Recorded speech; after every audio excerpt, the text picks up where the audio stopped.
Good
morning, Courtney. It's Chief Pauly. Good morning.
Courtney, I'm showing 10 o'clock. Does that sound about right? Yep, sounds good to me.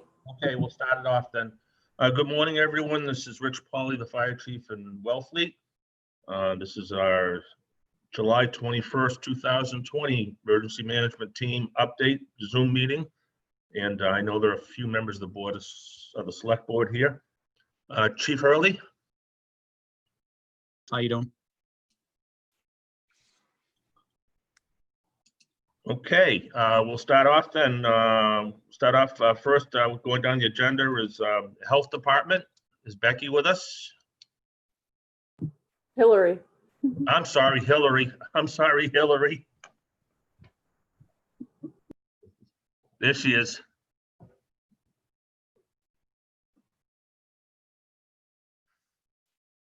Hillary, we can't hear you. She's not unmuted.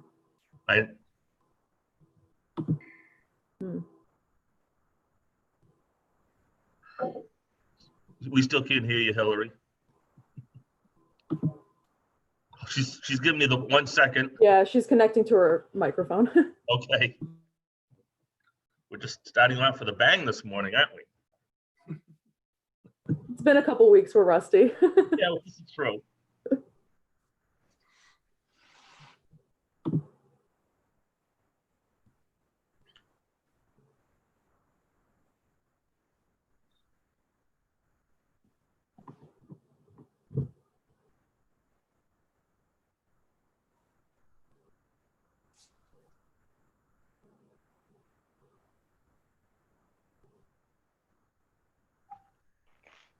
All right, well, what we'll do is, and I don't see anyone here from Otter Cape Health. Is there anyone here from Otter Cape? Yep, Lisa's joining right now. Okay, how about if we go to Lisa and then we'll come back to Hillary? Okay, she's just finishing connecting to her audio, and then Lisa, if you'd like to provide an Outer Cape Health update, that'd be great.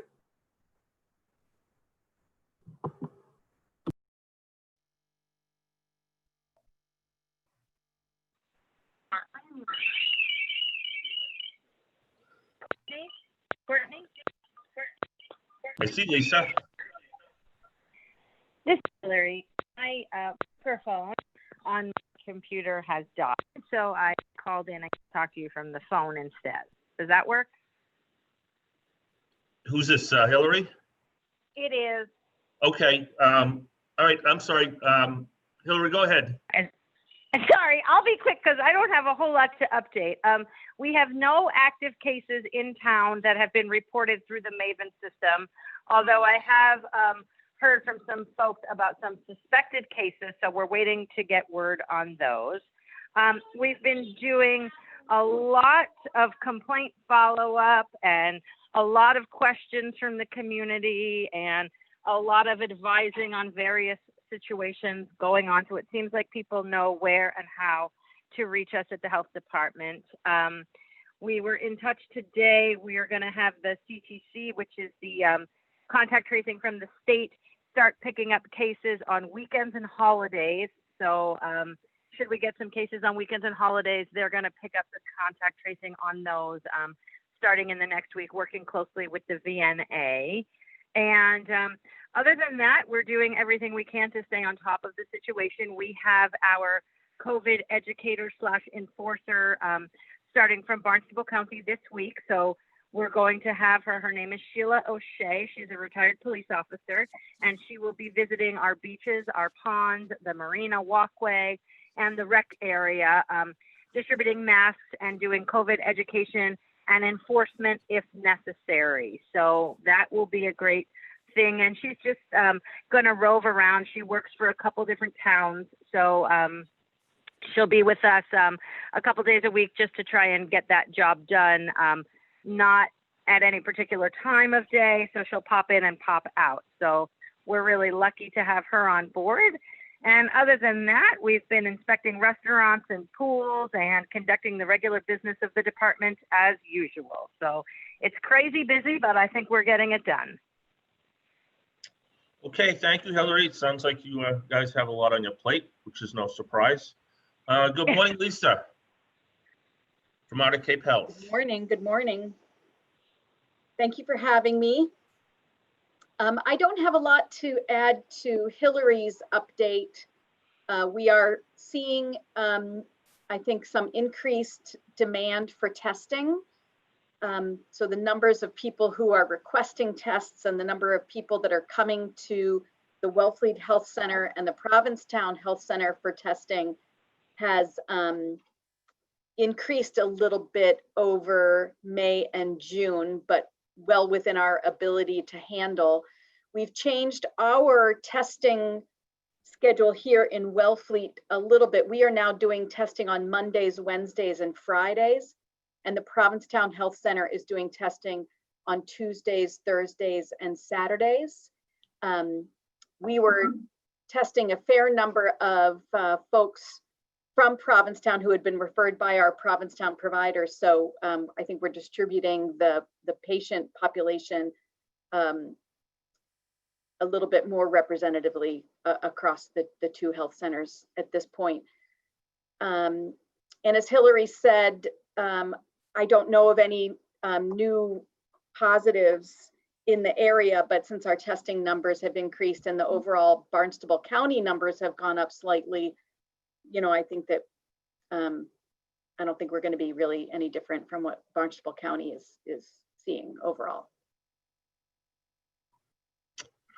Okay, thank you. Any other questions for Lisa at Otter Cape Health?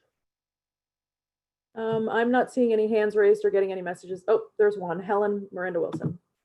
Go Hi, ahead. am I muted? Yes. Thank you. Question to Lisa.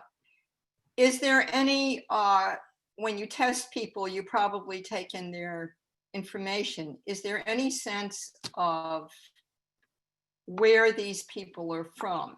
In other words, is this somebody from Boston? Is this somebody from Western Mass? Or in other words, you know, I don't really have access to that level of personal information about these patients, you know, given patient privacy.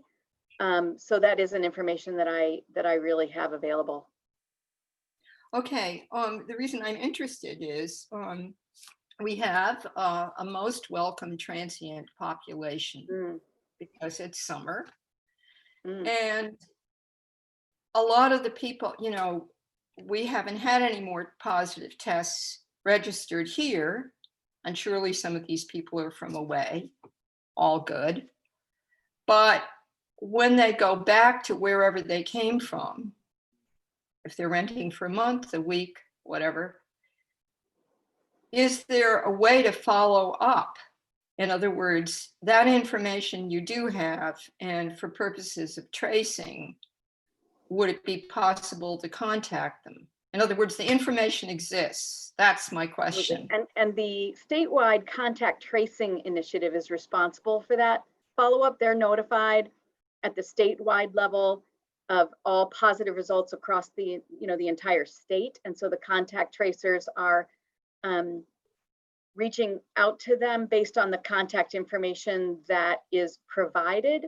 And Hillary might be able to address this more than a little better than I can in terms of notification to their permanent residents, the whatever state is their permanent residence.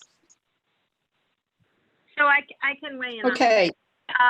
We do talk to the cases and we do find out their contacts and we do reach out to them, no matter where they are in the state. And even if they're out of state, we reach out to them. So that is all done.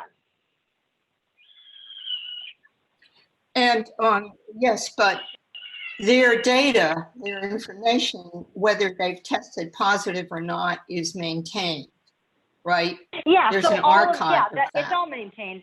Well, it's all maintained. We don't share or distribute that. You know, we wouldn't release the case information even to the contact. We would just say you've been in contact with a case. So, I mean, and that gets shared across state lines as well if the person travels, you know, from somewhere or to somewhere. Thank you. You're welcome. Courtney, do you see any other questions for health or Outer Cape Health? Not at this time. Okay, we're going to move right down to DPW. I know Jay Norton's on the line. Good morning, Jay. Good morning, everybody. Thank you, Chief. Good morning. I'll be brief. Nothing much has changed since we had this last meeting, but the DPW is business as usual. With all our staff is healthy, so we're working at 100%. We're maintaining operations while adhering to social distancing guidelines as we have been this whole time. Some, but not all of our capital projects are starting to resurface, at least for the planning stages. So that's good news. This week, we're actually going to be assisting the Shellfish Department with their quahog relay. So that's starting today and it's going all the way through Friday. So that we always like to help them out as much as we can. Our sanitation efforts remain at a high level where the staff is doing a fantastic job keeping the town facilities safe and clean, especially with the new fogging machines that we purchased. So those have been very effective, especially for town vehicles. So we continue to use those services and continue to keep everything clean. We're supporting the Beach and Recreation Department too all summer, making signs, assisting with other tasks that come up. And lastly, we're assisting the annual town meeting task force with the preparations for town meeting for the fall. So we're meeting regularly every week in preparations for that. And with that, I think that's everything I have, Chief. And I'm available for questions. I'm not seeing any questions right now. All right, thank you very much, Jay. You're welcome. Next on the list is Community Services, Suzanne Grout-Thomas. Good morning, Suzanne. Good morning, everyone. There's very little to report, luckily. Things are moving along. We have tweaked the Friday meal program slightly. Those who can pay are being encouraged to pay so that they can underwrite the cost of those who are unable to pay. So I anticipate this going on Fridays for as long as there is some reason for older people to be safer at home. And like everyone else, I hope that's, excuse me, sooner rather than later.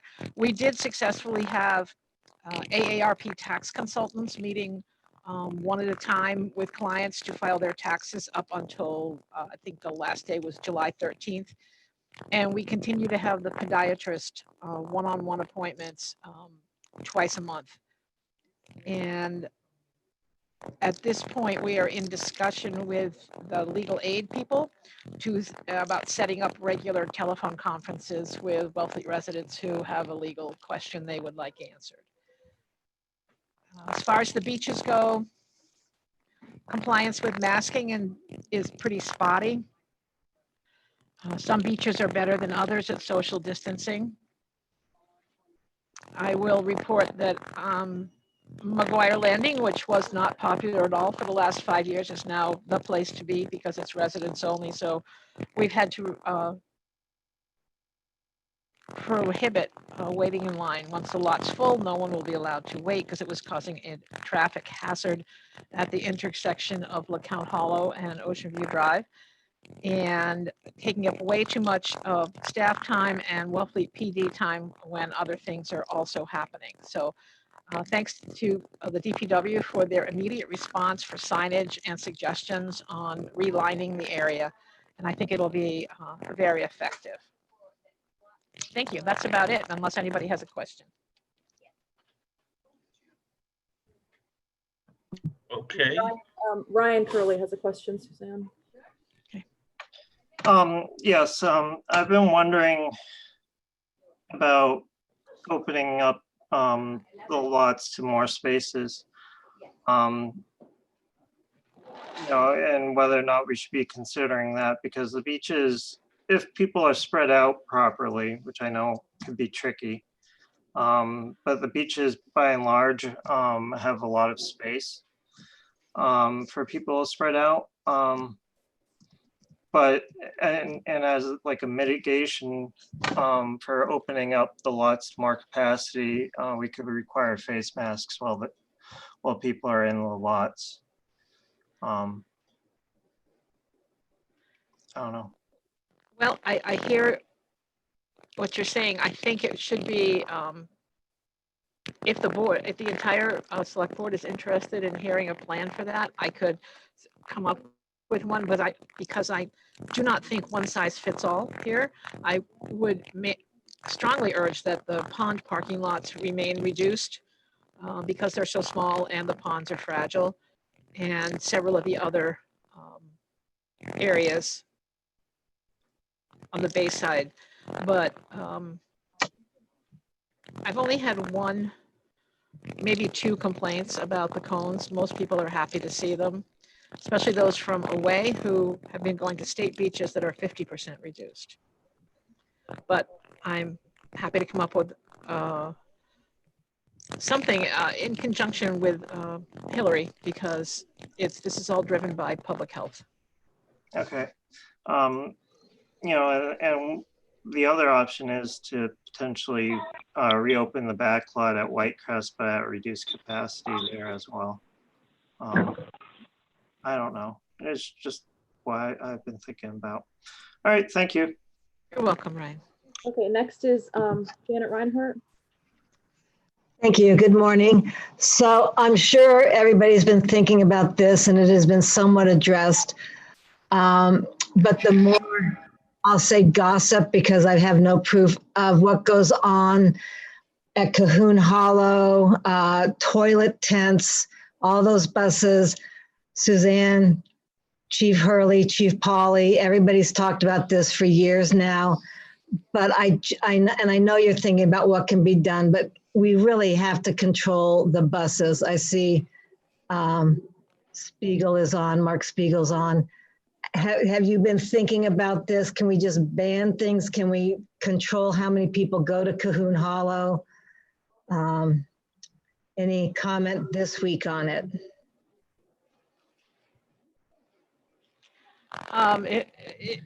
This is Suzanne. If I could come up with had been able to come up with a recommendation, you would be hearing it already. I'm still at a point where I don't know what will work or what we can do. And some of the things we can do will have consequences that are going to be more difficult to deal with than not doing them.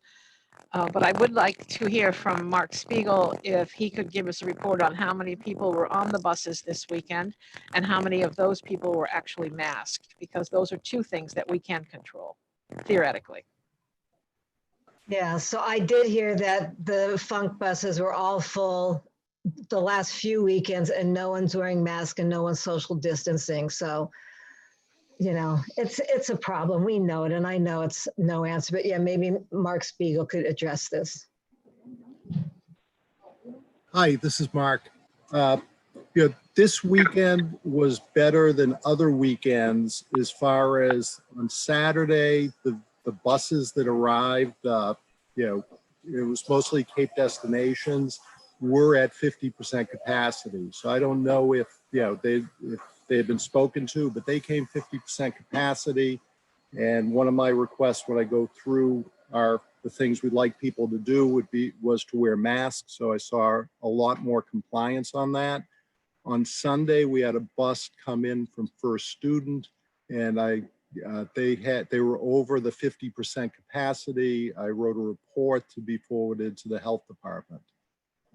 So that is it from this weekend.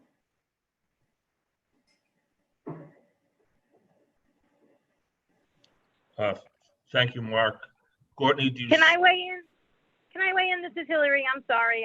Sure, absolutely. Can't see the screen and I can't raise my hand because I'm only on the phone. So I'm sorry for my rudeness here. But I did talk with Cape Destinations at great length.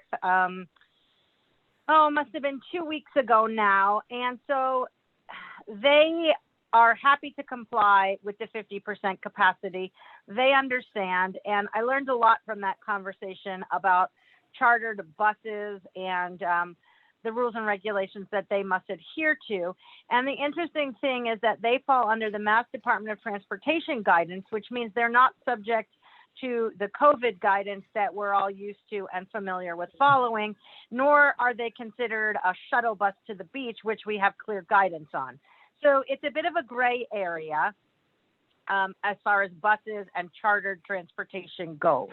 And that being said, the Board of Health did discuss this at pretty great length at our past 2 Board of Health meetings. And what we've decided was the best way for us to act is not to actually ban buses, because we don't really have the authority to do so, is to monitor the number of people on the actual beach and to come up with a calculation that gives us the number of people we can then allow safely on our beach with the 12-foot spacing between beach blankets. So that's the path we're hopeful to take. We're working closely with the beach department on that. And we would base our numbers on the high tide line and the amount of beach space, the 12-foot between blankets. And then we would look at the number of parking spaces and come up with an amount of people we can have on the beach. And when we hit that number, then we would have to turn people away. And that's all based in science from the COVID regulations that we have to follow through the state. So that's how the Board of Health is going to look at it. Obviously, we're open to suggestions and we're hopeful that this model would work, but again, it hasn't been tried yet. So that's where we are. Thank you, Hillary. Courtney, do you see any other questions? Yep, Helen has her hand up and she hasn't spoken, and then Mr. Curley has his hand up again. So I would agree with Ryan and agree anyway. I was the only person on the select board who voted not to close the larger White Crest parking lot. I got the logic of the other 4 members of the select board at the time, but I disagreed with it. And I think that any beach that we've got should be used to spread out the population. So I was on my way to asking for this to be an agenda item at our next meeting, to open it back up to residents and tax-paying non-residents, seasonal residents. That's the first thing. I agree with Suzanne that pond parking and some of the Bay Beach parking, particularly the kind of informal but formal area on the gut next to the large house. There's limited space and the ponds have limited beaches and they should be restricted in terms of parking. But I've been going to the ocean beaches and frankly, using them with everybody having masks on, it doesn't really matter if there are spaces between cars, in my opinion. What matters is if people are moving around in the parking lot and coming on and off the beach. And thank you, DPW, for putting on and off signs at Cahoon Hollow finally. I really appreciate that. And they're being used. I think mask when you move is the important thing. I don't think putting spaces between cars matters because, for example, if somebody's loading their car and somebody else wants to get into a car next to it, they wait, people move back and people are generally pretty considerate, even the kids. So that's been my experience in this hot weather going every day. And I'm sorry that the rest of the board isn't here, but I am going to ask for this to be an agenda item. Thank you.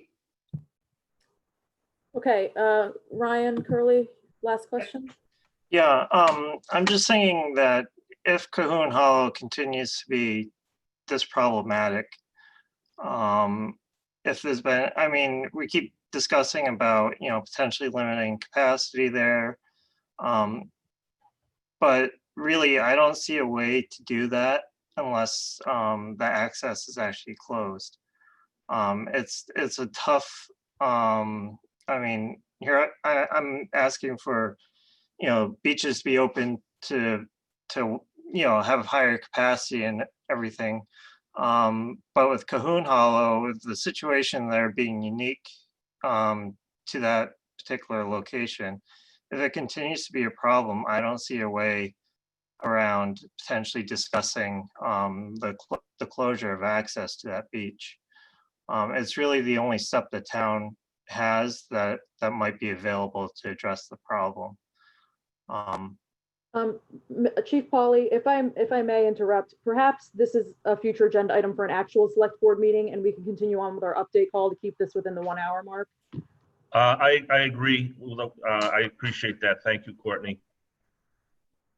Having said that, let's move on to Becky at the Rec Department. Good morning, Becky. Good morning, Chief. Can you hear me? Okay. Yes. Okay, thank you so much. Good morning, everybody.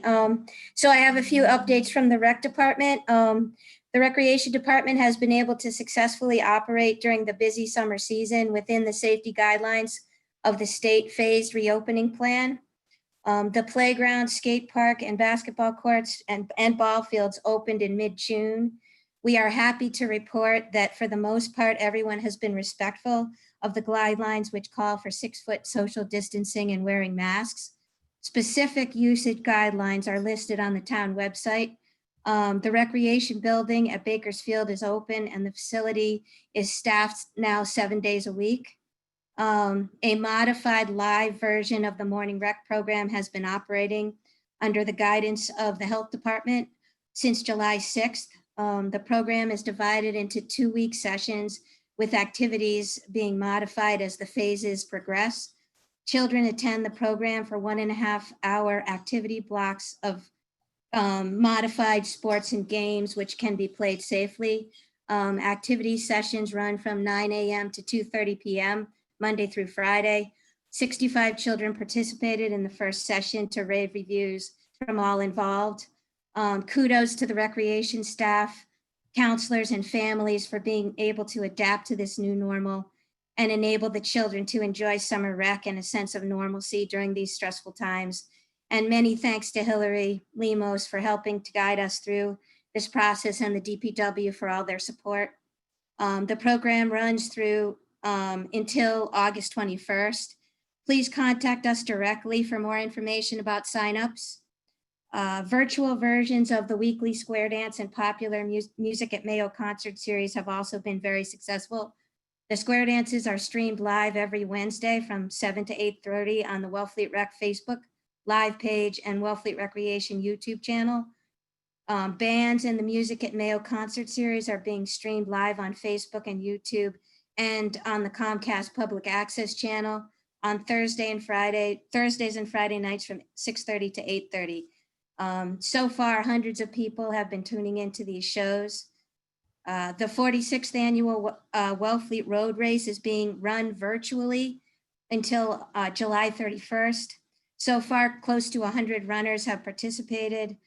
This year's t-shirt, designed by artist Neil Nichols, has been particularly popular and features a pilgrim running with a mask on and holding a flag of the Mayflower. So please check the town website and the Wellfleet Recreation Facebook and Instagram pages for more information on all of these programs. And don't hesitate to call us or reach out to us as we are at the rec building 7 days a week. So thank you very much. That's all I have for today, Chief. Thank you, Becky. Any questions for Becky? I don't think so. Okay, well, very good. Thanks, Becky, again. We'll move on to fire real quickly. We have a brand new phone system that we're still working through some questions on, but it is now an automated system. So when you call the fire station, you'll be prompted with 4 options, or to dial the individual's extension directly. So I say that because we're getting used to it still, so please be patient. But again, over the weekend, we had someone called my cell phone with a medical emergency instead of 911. So that became problematic, or at least was challenging to get them connected to the fire alarm dispatch. So please, I keep saying this, this time of year, we're often, the building is empty. We're out on multiple calls. If you have any type of emergency, please call 911 directly. You're not saving time by calling the fire station business line. As a matter of fact, it's costing time for that information. We're still doing blood pressure checks. If you need to have your blood pressure checked, please give us a call in advance if you can, and we'll meet you outside with your vehicle, and we'll perform that service as we always have. We're still down 3 full-time positions. We have made conditional offers of employment to 3 individuals, but I don't anticipate them starting to at least the first, if not second week of August. We've been busy with assisting with the preparation of this town meeting, which is tentatively scheduled at this point for Saturday, September 12th. It'll be outside at the ball field at the elementary school. Fire department, police department, public health, DPW, the town moderator, town administration, everyone's working to do this. This should be a very interesting town meeting for a lot of reasons, but we're optimistic that it will be a good town meeting. So again, that'll be Saturday, September 12th. I know Courtney will be putting out additional information, as is the town moderator. So please be mindful of that. The last thing I'm going to mention is that we have seen an uptick in medical emergencies and for areas dealing with mental and emotional issues. So the situation continues to weigh on people and stress folks out, and we're mindful of that. We understand it. We're seeing it firsthand. So again, as I've been saying all along, please look out for each other. And if you have a problem, if you have a question, if you're feeling stressed out, I know Chief Hurley's put together a program that he's going to speak to in a minute with Dennis Cunningham. So look out for each other, and please be healthy and careful. And from that, I'll turn it on to over to Chief Hurley. Great, thanks, Chief. Good morning, everybody. It's a great segue. This morning, I just want to open up with our portion with an update from some residents in Wellfleet who, on their own, with no government help, no government funding, all volunteer, have put together a Wellfleet warm line.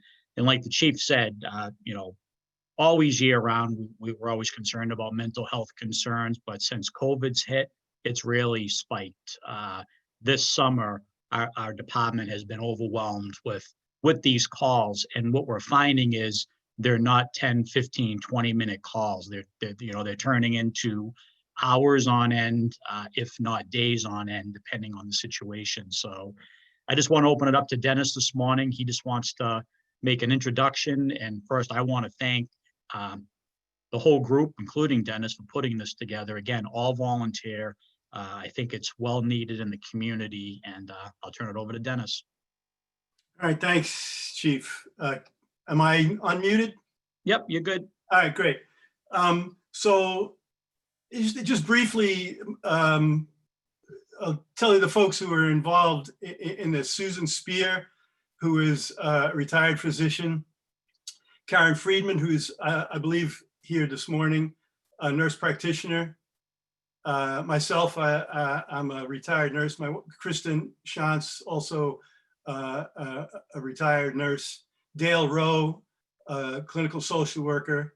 And then Judith Staten, who's helped us tremendously with putting together the IT stuff, the phone line, Facebook page, Instagram. So the theory behind this kind of stemmed from the Medical Reserve Corps that came out of Provincetown. And a number of us, Susan Spear, myself, talked to Chief Hurley about this. And the concept was a warm line,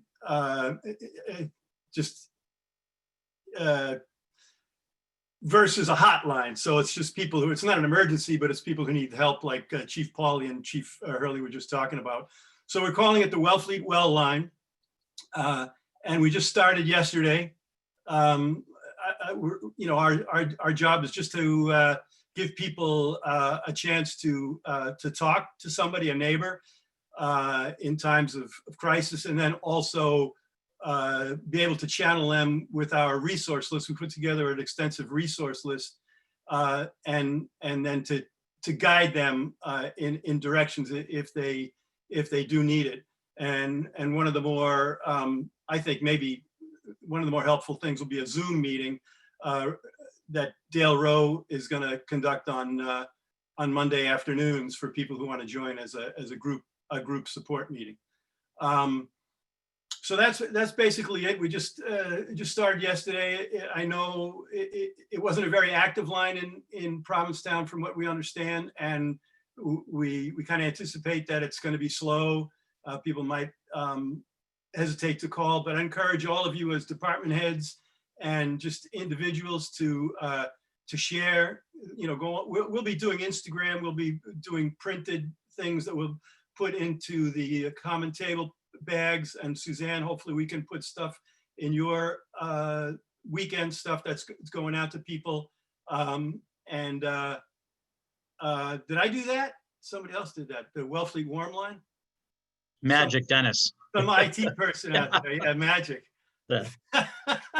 So anyway, that's basic. That's it in a nutshell. And we'll continue to do advertising and stuff on Facebook and Instagram, just to to keep it out there, to keep the message out there. We don't want to just say we're doing it and then have it kind of disappear. So hopefully you'll be seeing a lot of little videos, etc. So again, I think the best thing for us is to ask you guys for your input and your ability to share, and then please tell people to give us a buzz. Thanks. Great, thanks, Dennis. I appreciate it. We are pushing this information out at the town website, all of our social media platforms, and of course, if anybody needs more direct assistance, they can just give the station a call here. We can pass it on. We talked about in the spring, right now, the summer, we're all kind of running around in circles, and it's obviously very busy. But I'm worried about the fall and winter. We're going to be coming up on school again in the fall, cooler weather, people back inside again, and the potential of a second spike or a flu season. So I think this is a great program. Again, like everybody said, if you need more immediate assistance and help, just please call us right away. If it's something, an extra air or something, somebody to talk to, then this is a great resource. I know they worked with Provincetown, who really put a lot of work into setting this up. But again, all volunteer, and I really appreciate it, Dennis, and thank you. Thank you, Mike. Thanks for your Great. support. Just a few other quick updates this morning. As you probably heard at last week's select board meeting, and again today in the Zoom meeting, it's been a crazy summer. We are trying to manage crowds, social distancing, beaches, traffic. So be patient with us. We do have as much of our staff dedicated to that as possible, but it has been crazy, and it is primarily a weekend weather-driven issue. And just two of my quick comments on Ocean View Drive, and more specifically Cahoon. There are two things that won't change there. The infrastructure is not changing, and the popularity is not changing. So those are our two biggest challenges in my mind there. So at least from the police department's aspect, we need to manage this, and that's what we're doing right now. We're managing a problem. I don't have the solution to the problem because of those two issues. So I'm looking forward to having further discussion on that. So thank you, Chief. Oh, one quick update the lieutenant gave me. We'll be pushing this out on social media, a blood drive on Monday, August the 10th at Grace Chapel Church in the afternoon. And with all the COVID-19 social distancing requirements, but we'll push more out on that on social media. Thanks, Chief. Okay, thank you, Chief. And again, a big thank you to Dennis Cunningham and his folks for putting this service together. It's very, very much appreciated. Next is town administration. This is Mr. Hort's last emergency management team Zoom meeting before his retirement, and I wish him the very best in his retirement. Dan? Thank you, Chief. I really don't have any updates here. I'm checking to see if Mike or Courtney have anything they would like to bring up. Thanks, Dan. Just a couple of things. Just wanted to remind people that Town Hall is open by appointment at this point. So if folks have business to conduct with town staff that they can't get done online or through phone or email, please make arrangements with that with the appropriate department. Also, we've just installed a brand new phone system into all town departments. Appreciate your patience in the general public if you have any difficulty getting through as we work out the kinks in the new system. We think it's going to be a really good feature for folks contacting Town Hall and for staff internally as well. So just appreciate your patience if there are any short-term issues in that regard. So that's all I have. And I don't have anything to add. Okay, thank you. I'll go down. I see a few of the select board members here. Mr. Navasto, do you have anything? Thank you, Chief. I don't have anything right now. Okay, Ms. Reinhardt. No, thing either. It's been a very good meeting. Thank you. Okay, Ms. Wilson. Departments. One is, I believe the select board as licensing authority may have some leverage about the buses. That's the first thing I wanted to add there. The second thing is homepages are really important visually.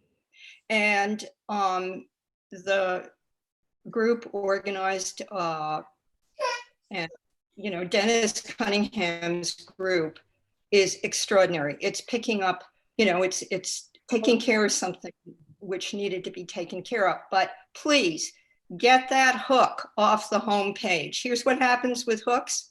Either the fish dies or the fish gets its mouth ripped open. And I'm not sure who thought of that, but it's a great big hook. And you could have any number of other visual, You're talking about the well things line, on the home Helen? page. Helen, you're talking about the well line? I'm talking about the warm, what's it called, Dennis, please? Yes, the well line. Yeah, it really makes the difference what's on your home page. And it's noted, and thank you. Yeah, noted. They will take care of it. Thank you. Okay, Mr. Curley, do you have anything to add? No, I do not have anything to add. Just thank you all for all the work for the summer. And I know it's challenging and different time than any other time in recent memory. All right, thank you. Thanks very much, Ryan. Courtney, is Jen here from the library? Let's see. No, I don't think so. Janet Reinhardt has her hand up though. Janet, do you have a question? Yes, I have a quick comment. So I looked at the poster for the well line and I thought the hook was great. So everybody has a different opinion. And it grabbed me. And I agree, it grabbed me in my heart. And these are people who need help and feel stuck on a hook. So I think it's a great logo. Okay. Okay. Courtney, I think that's it. If you don't have any final questions or any questions from the audience. There was a question. I don't know, Claudia, if you can speak to this at all about a report from the school regarding opening in the future. If you have any notes on what the school is planning to do.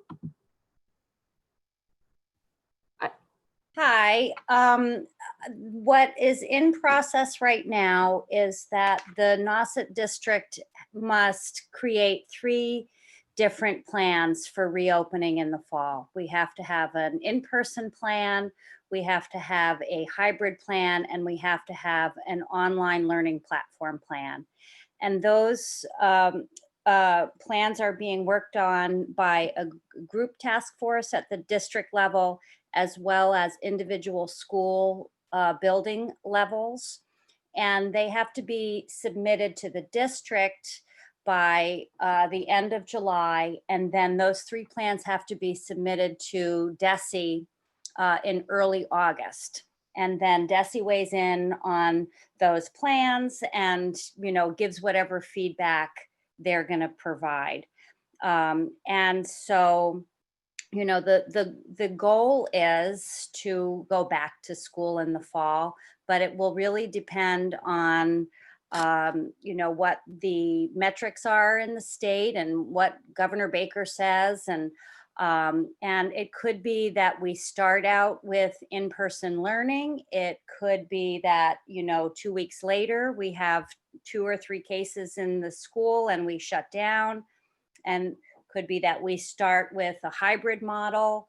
It could be that we are flexible throughout the school year and we make changes as we go. So right now it's the planning phases for the 3 different scenarios. And we don't know anything more than that. We sort of wait for guidance as it comes. There was a document that was provided at the end of June about reopening schools in the fall. And a lot of the guidance said more guidance will be coming. And so, you know, I think all of you have had that experience before where you really can't make a decision about things because you're waiting for continued guidance. We did receive a document on Friday about scenarios for COVID infections in the school. If a staff member becomes ill, a student becomes ill, what if they're ill on the bus? What if they came to school? What if they got ill at home? You know, there's a whole list of scenarios. So I found that particularly helpful because it will allow us to make decisions about, you know, the real specifics of infections in the school at any particular time. So that's where things are at. And it's a lot of work. The task force at the district level meets twice a week. They work for 8 hours a day during their Zoom meetings, and then they're each tasked with individual research and decision-making projects that they have to come back to the group with. And so we're looking at things like social distancing, measuring the square footage in the schools. Basically, kids will have assigned seats. They will likely stay in their classrooms for most of the day and not go to the cafeteria, but, you know, eat in their classrooms, have snack in their classrooms, have their specials like art in their classrooms. I'm not sure how music will look. Their, you know, chorus will probably not be an option because of the respiratory droplets being projected while kids are singing. Maybe we can do some of that outside. We are looking at the flow in the buildings, trying to make sure that, you know, there are one-way directions. We're looking at transportation. We're looking at how to embark and disembark from the buses when they arrive at school. We are looking at mask wearing. I don't know if people are familiar with this, but it from kindergarten, well, preschool, I should include. We don't have an integrated preschool in our building anymore, but we do have the Montessori program. And so pre-K through first grade, it is not required that children wear masks. And they have also decreased the social distancing requirement for that age group to 3 feet versus 6 feet. That doesn't apply to the teachers, however. So the teachers in that classroom would try and maintain a 6-foot distance. And as you can imagine, that will be very challenging for developmentally for children of that age group. So one of the things that we have done is put out a survey to parents and teachers about do they plan to send their child back to school? What are their concerns about sending their child back to school? Will they be eating in the cafeteria? Will they be taking the bus? Will they be driving themselves? Will they be carpooling, et cetera, et cetera, et cetera? And then we also are having more inquiries about registration from folks that plan to move here from out of state. And so that's sort of an interesting case. I think that our numbers, our population will probably stay, our census will probably stay about the same because some of the children who are going to opt for homeschool because they have a medical condition and don't feel safe coming back into the building, that might be offset from people who are moving into Wellfleet because they feel it's a safer environment for their student. So the work is ongoing and it's very challenging, but we have a great group working on it. And that I would be happy to answer any questions if anybody has any questions. All right, I'm not seeing any questions, Claudia, but thank you so much for that update, and we'll just direct people to stay tuned to Nauset Regional School District itself. Yes, and then the superintendent also does a weekly, it's about a 20-minute weekly address where he updates the public as to what's happening on the public access channel. Great, thank you so much. You're welcome. All right, Chief Polly, I'm not seeing anything else here. Okay, thank you, Courtney, again for keeping us on track. I know it's a challenge. No problem. I'd like to thank everyone for being here again. Again, if you have any needs, please feel free to reach out to any of the town department heads, and we'll do the best we can to assist you. So I think we'll adjourn the meeting, and everyone stay safe and stay healthy.